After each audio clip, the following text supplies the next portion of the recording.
Merci à toutes et à tous d'être venus ce matin très tôt pour entendre parler de quelque chose qui n'est ni de l'os ni de la radiologie, donc qui a priori ne vous plaît pas énormément. Donc effectivement, on va parler de cœur d'athlète de haut niveau et principalement du cœur du rugbyman. Alors effectivement, déjà définir ce que c'est un athlète de haut niveau et pourquoi on peut s'attendre à des modifications chez ce genre d'athlète.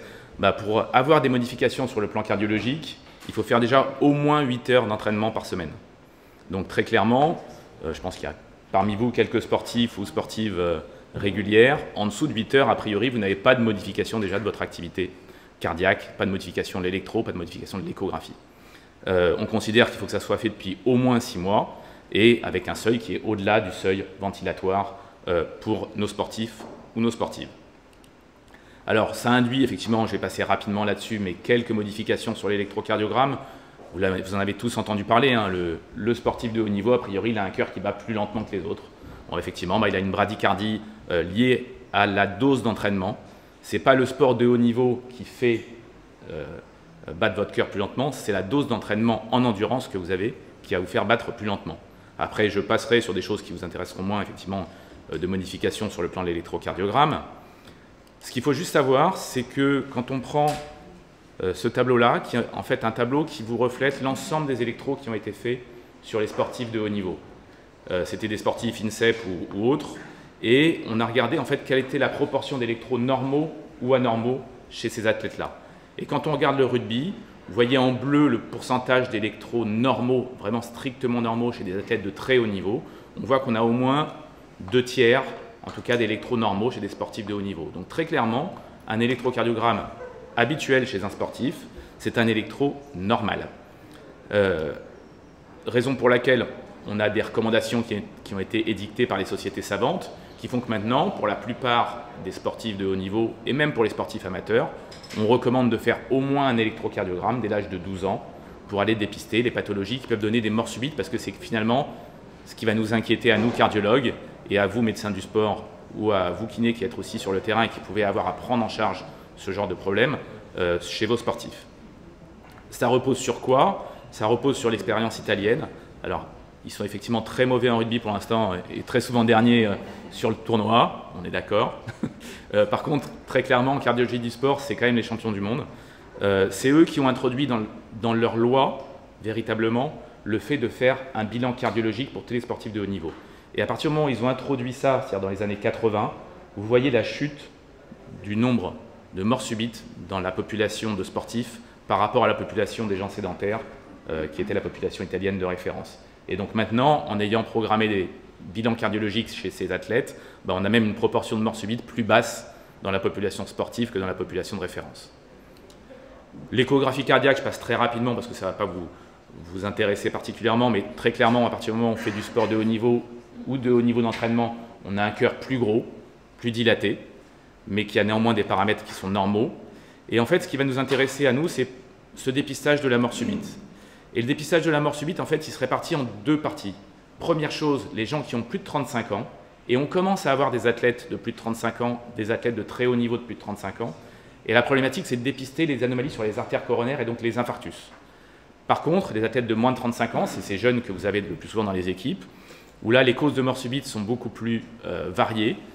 Vous avez tous entendu parler, je pense, de la cardiopathie hypertrophique, c'est-à-dire ces athlètes qui ont des parois du cœur très épaisses, qui était une contre-indication absolue à la pratique du sport.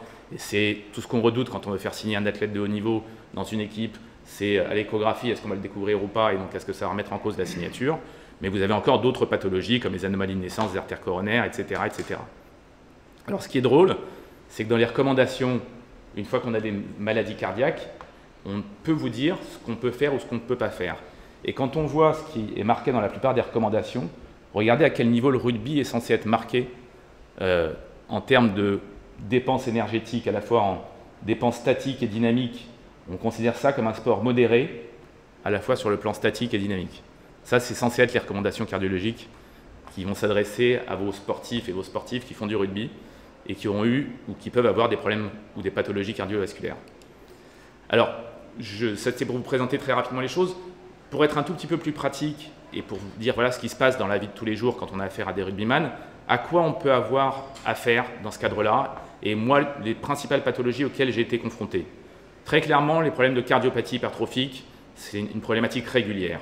Les arythmies, liées à la prise d'alcool ou à d'autres problématiques de dopage dont on pourra éventuellement parler. Les problèmes d'infarctus qu'on commence à voir arriver dans le sport de haut niveau, qu'on a vu arriver dans le rugby de très haut niveau il n'y a pas si longtemps. Et ça va être pour faire flipper un petit peu les kinés, parce qu'on va en reparler, des thromboses veineuses profondes et embolies pulmonaires. Alors, la cardiopathie hypertrophique, je vais juste montrer une petite image rapidement pour vous montrer à quoi ça ressemble, sans trop bouger. Donc, sur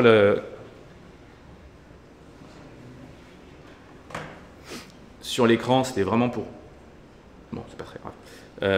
Pour vous montrer, effectivement, ça ressemble à un cœur qui a une paroi très épaisse entre les deux ventricules, ventricule droit, ventricule gauche, vous voyez de chaque côté. Et c'est dans cette paroi que se déclenchent le plus souvent les arythmies. Alors, ce qui était facile avant, c'est que ces athlètes-là, vous les contre-indiquiez, ils ne pouvaient plus faire de sport de compétition. Les nouvelles recommandations, qui sont les recommandations européennes, vous autorisent maintenant à faire pratiquer du rugby en compétition aux athlètes qui ont des cardiopathies hypertrophiques qu'on considère à faible risque. Ce qui va probablement changer beaucoup de choses maintenant dans le dépistage des athlètes de haut niveau et qui va poser des vrais problèmes d'assurance dans les équipes, puisque quand on va commencer à autoriser des athlètes malades, parce qu'a priori ça reste quand même une maladie et qui a quand même un risque de mort subite plus important que la moyenne, je ne sais pas quelles sont les équipes qui vont autoriser ces athlètes à signer. Les problèmes de myocardite auxquels vous pouvez être confrontés, auxquels moi j'ai été confronté il y a quelques années à l'époque de la Coupe du Monde en France de rugby la première fois, avec un athlète, équipe de France, qui a présenté une péricardite, c'est-à-dire une inflammation virale de son péricarde, juste avant la Coupe du Monde. La question était de savoir si on pouvait le faire jouer ou pas, puisque vous avez quand même des risques de troubles du rythme inhérents à ce genre de pathologie. Et on est confronté véritablement à ça. Donc pour vous, le truc à savoir juste, c'est quand il y a un syndrome viral, un syndrome infectieux chez un athlète, pas de sport, a priori, dans les 7 jours qui suivent le vrai syndrome grippal. C'est-à-dire le type qui s'est fait les courbatures, les frissons, la fièvre, il ne reprend pas dès que la fièvre a fini. D'accord ? On attend vraiment 7 jours, sinon le risque, c'est d'avoir une atteinte cardiaque chez ce patient-là, avec le risque de mort subite qui arrive. Alors là, je vous ai mis l'image d'un footeux parce que je voulais pas mettre celle des rugbyman qui avaient été touchés par ce genre de choses, mais ça commence à être un vrai problème, l'apparition des infarctus chez des athlètes de haut niveau, parce qu'on commence à être vieux à partir de 30 ans, désolé, et vous commencez à faire des infarctus à partir de 30 ans. Ce qui veut dire que le bilan de la tête de 30 ans, probablement au niveau cardiologique, devrait être différent de celui qui est fait avant l'âge de 30 ans. Avec une place peut-être qui sera un jour à discuter avec le coroscanner, le test d'effort qui est bien sûr toujours intéressant. La problématique alors qu'on a beaucoup en foot, je ne sais pas si elle existe en rugby, mais vous pourrez peut-être me le dire, qui est celle de la consommation du tabac, mais en foot c'est beaucoup plus la chicha maintenant qui est une catastrophe. Je vous rappelle qu'une chicha, c'est un paquet de cigarettes. D'accord ? Je fume une chicha, je fume un paquet de cigarettes. D'accord ? Donc la problématique, elle est réelle par rapport aux sportifs amateurs et de haut niveau. La consommation de tabac dans le rugby, vous avez, on va dire qu'elle est à peine cachée. Je ne donnerai pas les noms des athlètes qui viennent me voir en test d'effort avec la clope au bec juste avant d'arriver, ce qui est quand même assez faramineux. La problématique étant, on a eu ce genre de cas d'infarctus chez des rugbyman depuis quelques années. C'était arrêt du sport jusqu'à présent et puis pas de reprise de carrière. Les nouvelles recommandations, c'est si vous avez fait un infarctus et qu'il n'y a pas de cicatrice, vous pouvez reprendre le sport, quel que soit le sport, en compétition. Ce qui veut dire que vous risquez maintenant d'avoir sur les terrains des athlètes de haut niveau ou pas qui auront fait un infarctus et qui pourront rentrer en mêlée. Donc il faudra aussi être au courant de ce genre de problème. Les recommandations européennes sont les mêmes. Et je finis juste avec ça, effectivement, pour foutre un peu la trouille aux kinés qui sont dans la salle. J'ai mal au mollet. Viens, je vais te masser. Ça peut mal se finir. D'accord ? La problématique de la thrombose veineuse profonde chez les athlètes de haut niveau, c'est la problématique à laquelle j'ai été le plus fréquemment confronté. Très clairement.